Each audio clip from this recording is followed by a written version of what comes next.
Halo, kembali lagi sama gua Putra Ausa. Hari ini kita bakalan ngobrolin BTS-nya Kampus Gunadarma yang kedua. Dan ya, seperti kalian lihat, di sebelah kanan gua ada Om Anton Chandra yang kemarin susah banget buat gua hubungin buat datang. Akhirnya kita berada di mana?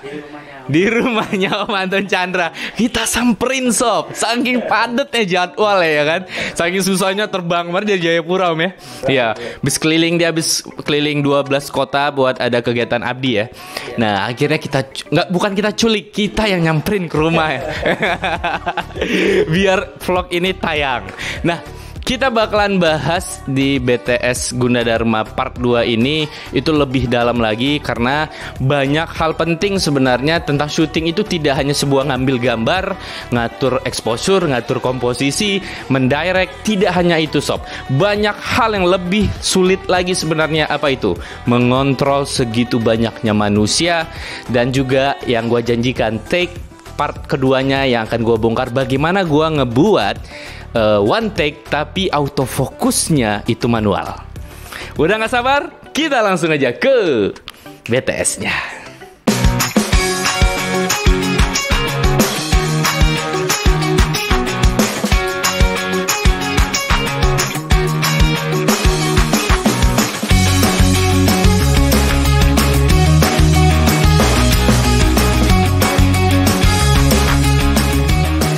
Oke, kita langsung aja ngobrol santainya di rumah Om Anton Chandra nih. Nah, karena kita di rumah Om Anton Chandra ya kan, kita langsung kejar aja nih poin penting. Kenapa? Kenapa gue pengen bahas soal ini? Karena ini penting buat teman-teman yang masih belum pernah mungkin mengalami bagaimana susahnya di syuting. Karena kalau kita misalnya mungkin belajar kali Om ya, di sekolah atau di kuliah, mungkin kita masih santai. Tapi pada saat Anda kerja seorang profesional, di situ kita ditekan tanggung jawab, waktu, sama mengontrol begitu banyak manusia atau figuran. Ingat, kita kalau syuting itu yang mahal adalah harinya, waktunya. Karena kita harus sewa properti, harus mikirin konsumsi yang sekian juta ya kan. Misalnya syuting ada 50 orang, maka 50 orangnya harus kita hitung tuh biaya makan, transport mereka. Dan itu sudah angkanya jutaan. Kalau syuting itu molor satu hari, rugi. Betul Om ya? Iya. Arti kata, pada saat kalian syuting profesional, kalian harus benar-benar memanage semuanya dengan sempurna tanpa harus ada cacat. Karena satu hari aja atau satu lokasi aja gagal hari itu, kalian harus ngulang biaya syuting. Nah, ini yang pengen gue bahas. Kebetulan ada Om Anton Chandra. Nah Om, kita bahas dulu di tahap pertama sebenarnya. Harusnya sih di vlog yang pertama ini gue bahas. Oh iya kan? Sorry, Om. Karena waktu itu sibuk banget, ya udah. Ini Om, kan proses syuting kita adalah kita nggak asal-asal nih milih si dua model utama, si Jihad sama Karimah. Nah, kedua orang ini kebetulan pada saat itu gue keluar kota ya, buat kelas ke Jogja kalau nggak salah pada saat itu. Akhirnya Om Anton Chandra kan yang casting kan. Dan kenapa Om Anton Chandra akhirnya memilih dari sekian banyak tuh? Katanya ada yang Arab ya kan, ada yang bule-bule. Akhirnya yang iya, ada India juga. Kenapa akhirnya Jihad sama Karimah yang Om Anton Chandra pilih? Coba. Jadi proses yang sebelum syuting itu ya, yang Om Putra lagi pergi ke Jogja ya kalau nggak salah kan. Jogja itu masalah.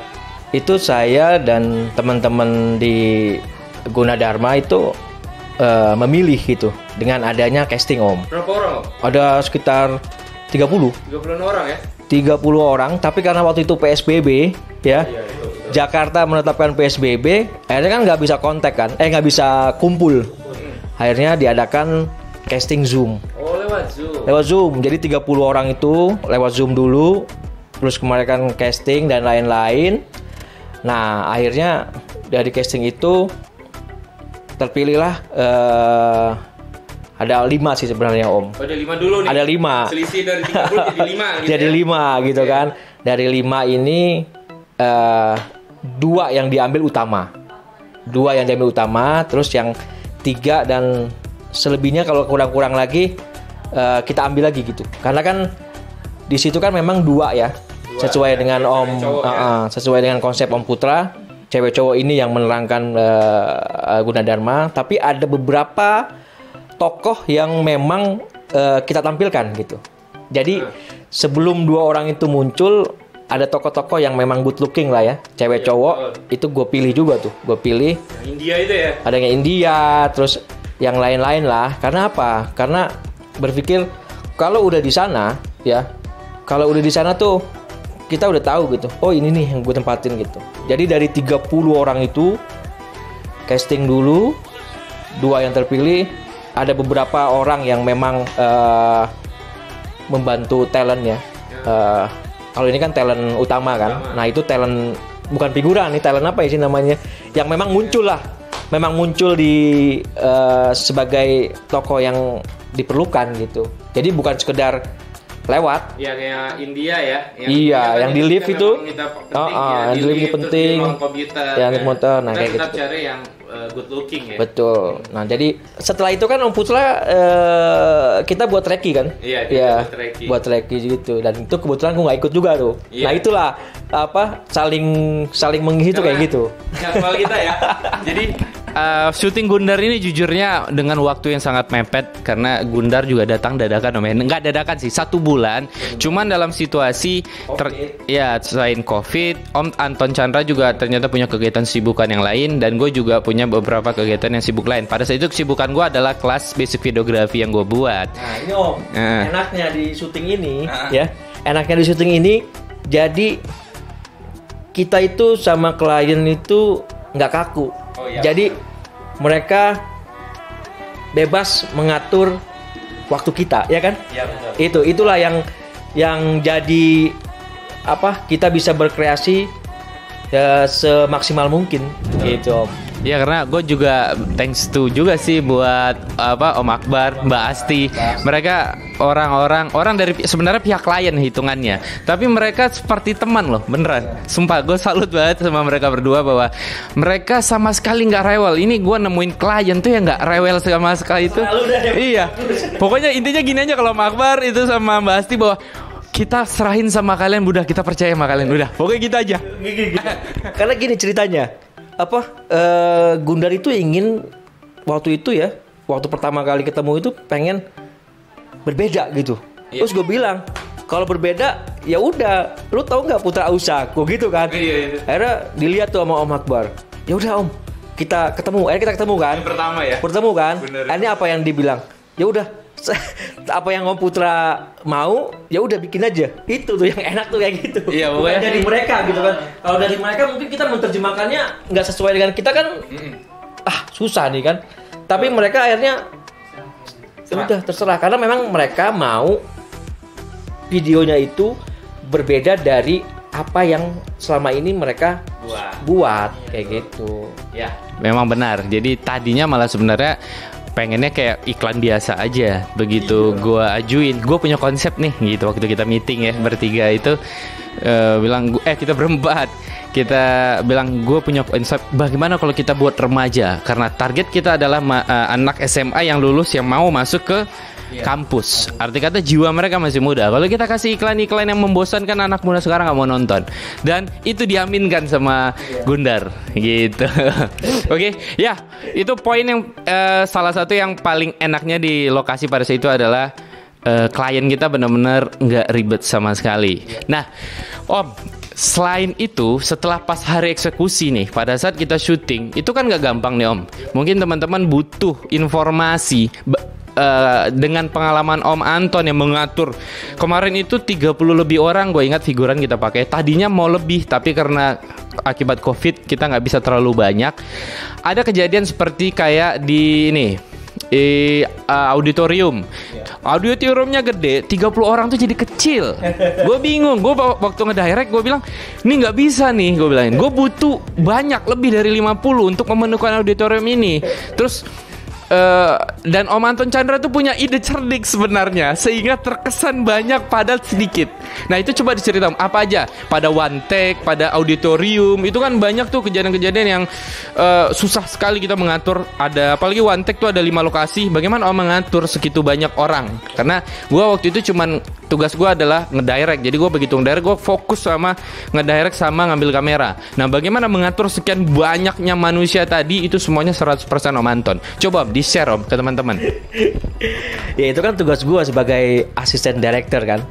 Jadi gue harus menerjemahkan apa yang Om Putra inginkan gitu kan. Terus gue ingat betul tuh di auditorium tuh luas banget gitu kan. Gede banget 30 tuh. orang jadi kayak cuipin.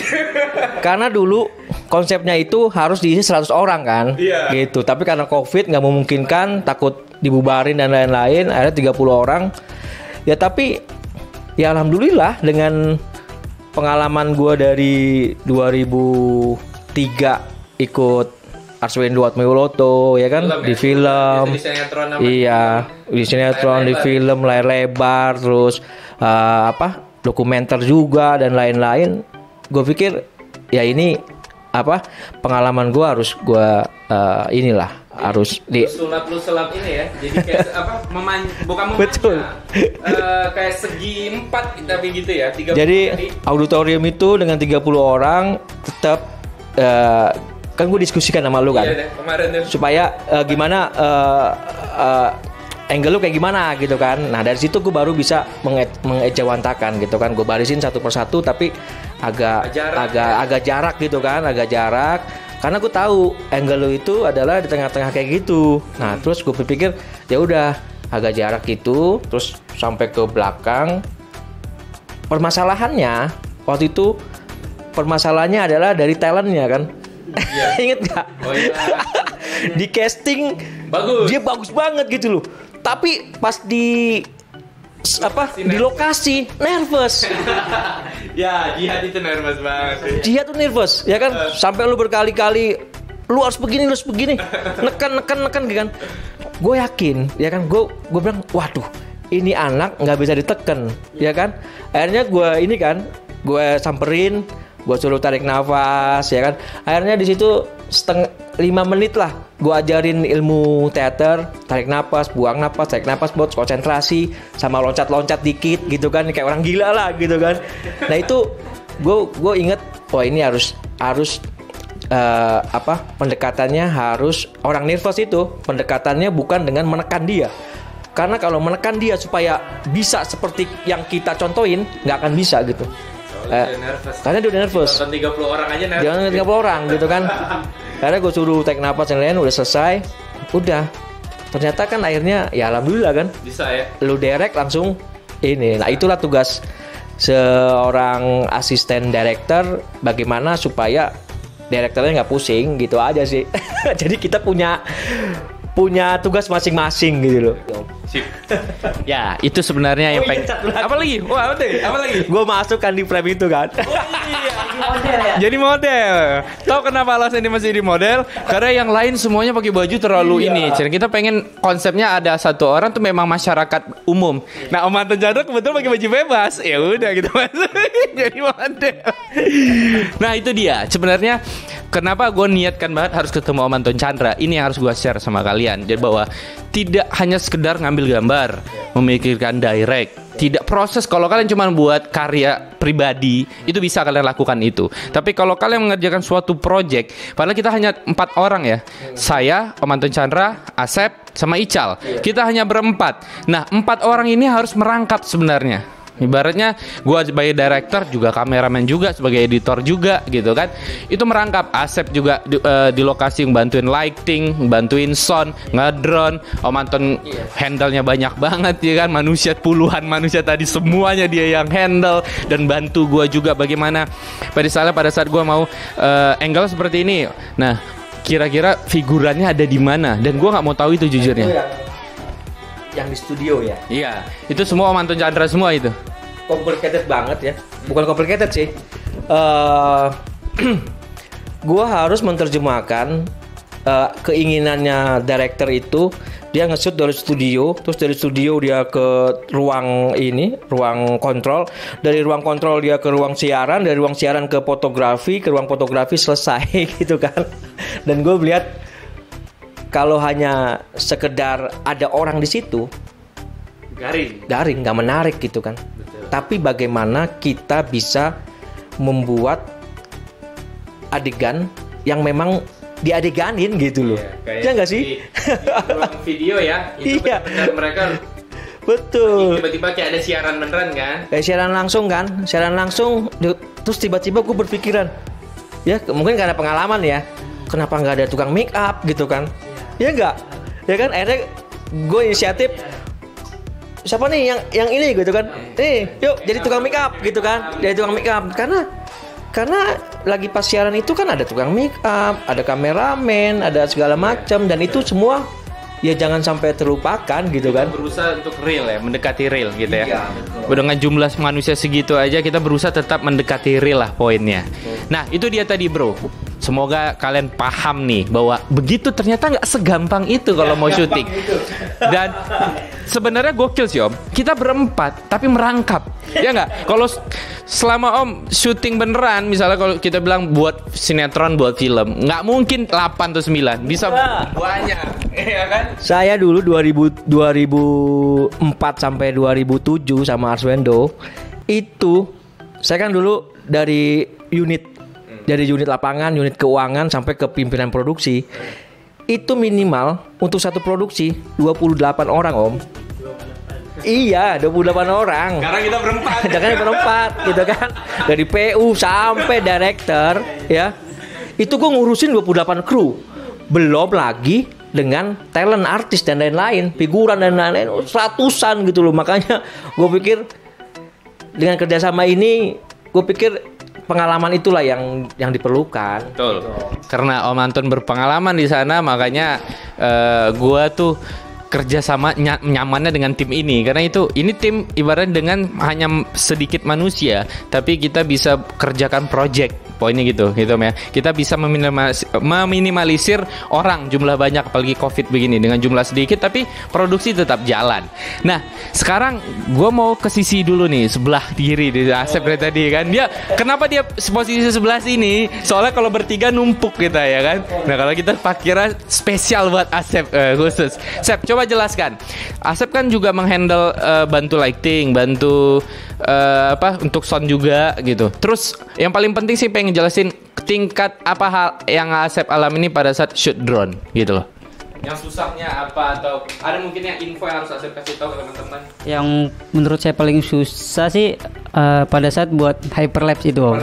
Iya, karena saya harus bolak-balik tuh siang malam ke situ, karena saya pas lihat shoot terus dilihat gagal tuh shootnya om. Iya, beberapa kali gagal saya juga. Kita pakai Mavic R2, iya pakai Mavic R2. Iya betul. Jadi saya harus bolak-balik tuh siang malam ke situ kan. Ya, emang perjuangan banget tuh buat gagal berangkat lagi. Sama yang di ending sih, kalau menurut saya itu di ending saya coba 2 kali take sih om. Nah, jelaskan trik Asep ngambil tuh, kan nggak gampang tuh ngambil ending itu tuh. Iya. Itu bagaimana triknya secara gampang menjelaskannya? Kalau triknya sih kita fokus pada objek aja sih ya. Terus jangan lupa saya tuh di belakang ada Om Ical. Iya, ada Om Ical. Saya bilang, Om saya lihat monitor, Om Ical lihat ke fokus ke drone. Iya. Iya, jadi kalau misalkan sendiri listrik. Iya, bener. Tapi yang pertama sih ya dari pengalaman juga sih Om ya. Jadi saya kan udah sering yang ekstrim lah, sama Om tahu sendiri kan ya. Jadi ya udah terbiasa lah kalau buat seperti itu. Iya, manual. Itu shoot manual. Smooth gitu ya. Iya.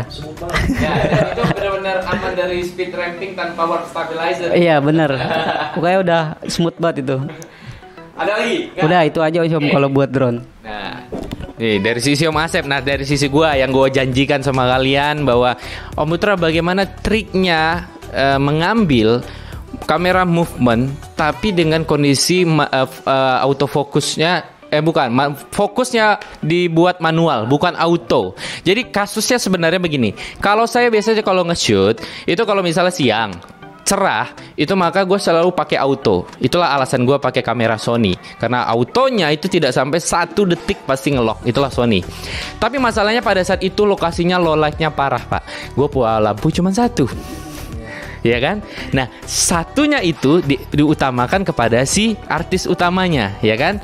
Nah, pada saat itu ada yang ending itu yang gue buat manual fokus. Itu ada 4 lokasi. Pertama ruangan studio yang video, lalu masuk ke ruang operator si Jihad di sana, langsung pindah ke ruang radio. Ada si siapa? Karimah, lalu terakhir di ruangan fotografi. Nah, itu dari shoot awal itu sudah manual focus, sudah di lock. Triknya seperti ini aja. Pada saat itu gua ngukur, gua sama Karimah tuh di yang pertama kali di shoot kan Karimah tuh ya di ruangan video itu 60 cm. Gua akan ukur setiap gua kali ketemu mereka berdua, jarak kamera dengan subjek atau artis utamanya harus jarak yang sama. Dan triknya, kalian harus aktifkan di kamera kalian itu picking level. Kalau gua warnakan warna red, gitu kuncinya. Ini penting, harus kalian pahami. Jadi kamera kalian harus diukur. Misalnya gini, pada sebelum shoot gue sama Karimah, gue fokuskan Karimah nih, gue udah kunci nih dengan jarak sekitar 60 cm, gue udah ukur. Lalu setelah locknya sudah dapat kekunci dengan picking warna merah tadi, picking level picking tadi, dah setiap kali shoot Karimah shoot, gue selalu fokusnya ke picking level. Begitu Karimah misalnya picking level warna merah nih ya, ini itu berarti sudah 60 cm, maka gue diam.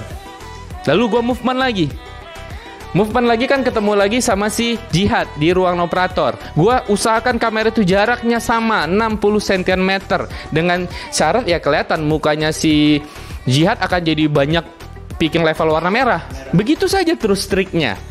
Tapi tetap trik ini harus menguasai teknik gimbal yang bukan bagus saja, tapi memang harus perfect. Kalian harus mampu ngatur smooth tidak smoothnya. Kenapa? Pada saat bergerak itu tidak hanya soal picking level tadi atau fokus tadi, kalian harus memikirkan roll of third-nya, headroom-nya, komposisinya, poinnya. Itu dia. Triknya seperti itu, Pak. Kalau kalian menguasai peng-movement yang baik, terus memahami karakter kamera, itulah kenapa kalau di kelas basic videografi gue selalu katakan, kalian harus kawin dengan kamera kalian. Bukan kawin beneran kawin ya. Arti kata kawin sini adalah kalian harus benar-benar memahami seluk-beluk kekurangan dan kelebihan kamera kalian. Karena itu sangat membantu pada saat proses syuting. Oke, itu sudah kita bongkar kayaknya semua ya. Sudah kita bongkar nih, ibarat ini sebenarnya bongkar dapur ini. Tapi nggak apa-apa, kita pengen berharap. Om Anton Chandra adalah ketua Skygrapper dan gue founder dari VMI, termasuk juga Asep. Dan kami pengen hanya berharap generasi milenial atau generasi berikutnya itu kalian bisa lebih baik daripada kami. Toh kita ini ibaratnya nggak akan terus kok di sini, nggak akan tahu bersaing. Nah justru ini yang pengen gue juga share sama kalian, buat teman-teman semua. Saya mungkin bisa kalian kenal, kalau tidak ada 2 orang ini, kalian nggak akan kenal saya. Beneran. Tanpa Skygrapper, tanpa Spark Indonesia, tanpa XDS Zero Drone dulu, terus ada akhirnya Asep Tim. Saya ketemu dia karena drone. Ketemunya Om Anton karena drone. Arti kata bukan saya bilang oh harus main drone, bukan itu, teman-teman. Kalian kalau pengen sukses jangan pernah berpikir sendiri. Kalian harus justru punya banyak teman, banyak tim. Kenapa? Karena kadang kita nggak pernah tahu peluang itu datangnya dari mana. Kalau kalian cuma main sendiri, peluang itu justru semakin kecil. Oke, sip. Sep, pindah sini, Sep. Soalnya kamera ini mati. Oke, jadi mungkin segitu aja vlog ini. Semoga itu bermanfaat, karena tujuan vlog ini adalah itu, supaya kalian teman-teman yang belum berpengalaman, jadi minimal sebelum terjun ke dunia profesional sudah paham apa aja yang harus kalian handle dan apa aja yang nanti yang akan kalian hadapin. Oke, so mungkin BTS Gundar 1 dan Gundar kedua untuk virtual Gunadarma kemarin beres berarti sudah ya. Dan masih ada lagi kan? Ya, masih ada Gundar Tangerang yang insyaallah kalau tidak ada halangan harusnya sih Januari itu kita udah syuting, tapi kita nggak tahu kondisi COVID ini memang agak susah gitu ya kan. Dan kalau itu syuting kalian akan kita buatkan juga behind the scene-nya. Dan semoga itu bermanfaat buat kalian, oke? Jadi mungkin segitu aja vlog dari gua. Sampai ketemu lagi di vlog gua lainnya.